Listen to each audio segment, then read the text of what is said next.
Hey everyone, welcome to MMA Overdrive. I'm your host, Jasmin Chase, and we're here with Jonathan Brookins, the Ultimate Fighter 12 winner.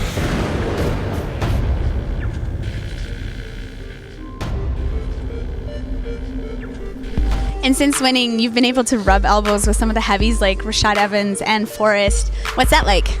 I met Rashad once back in the day, but I haven't really seen those guys too much. But it's been nice to meet some of my favorite fighters, like meeting BJ Penn and getting to train with him and stuff. That stuff's been like the most phenomenal experiences that I could ever ask for as a mixed martial artist. And how has your life changed since winning?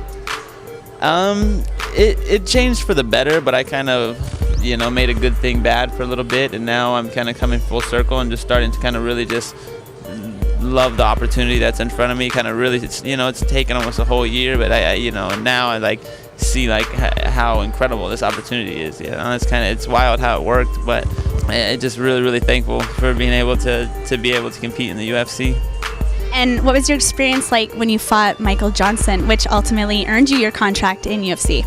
That was a crazy fight, man. Michael's too tough, man. He just beat on me for a little while, and I was able to persevere and come back. But that whole experience was just great. Those guys are great. I always find myself missing those guys, and just thankful for the group of guys that I got to meet on that show, and it's Michael being one of them, so it was really cool.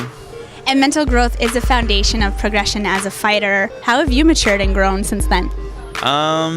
I made a lot of mistakes since then, and that's kind of what kind of ultimately led to my growth. You kind of learn through trial and error, and that was just kind of like my big thing. I kind of mentally wasn't really in the right spot, wasn't doing the right things after the Ultimate Fighter. I think in the Ultimate Fighter it was real easy because it was 6 weeks isolation, so that was perfect for me. I didn't have any distractions, but after the Ultimate Fighter, I kind of let a lot of the distractions kind of influence my life, or I enjoyed the distractions, so it was my own fault. I want to talk about being on Team GSP. What kind of training did you guys do?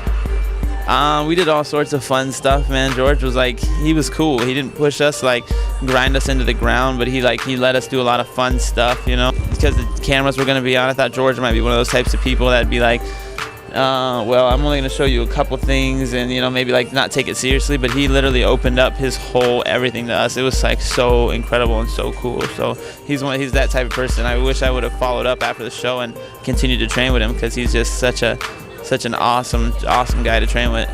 And Freddie Roach and Mike Tyson were both brought in as specialists. Dude, those guys are like icons. What was going through your head? It was pretty intense, having seen Mike Tyson, man. I think all of us were a little starstruck. A couple guys didn't know who he was.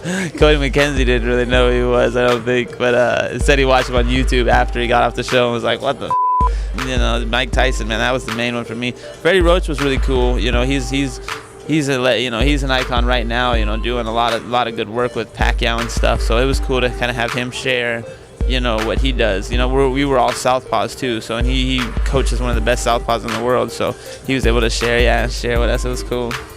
And I know that you've done a whole bunch of different types of training methods, ones that focused on listening to your body, like with BJ Penn in Hawaii, or ones that were really strict and tight scheduled. Which one did you prefer, or were you able to adjust properly to all the different types? I think the best is finding the balance, finding a balance between both of those. I see a lot of guys who they flourish really well on this strict, tight schedule, military type stuff, and then there's a lot of people who are kind of loose. I think that's really important. I think if you train too hard and you don't listen to your body, you're going to burn out, but if you're able to if you're able to stay strict and listen to your body at the same time, I think that's ultimately the best. That's the best balance. I like to be loose and carefree. Yeah, I don't like that strict stuff, man. I get that vibe from you. Yeah, but I need the strict stuff, So it's kind of that's the catch-22. I don't like to be strict and stuff, but I need to do it to be successful. So I got to do it. And finally, what's next for you?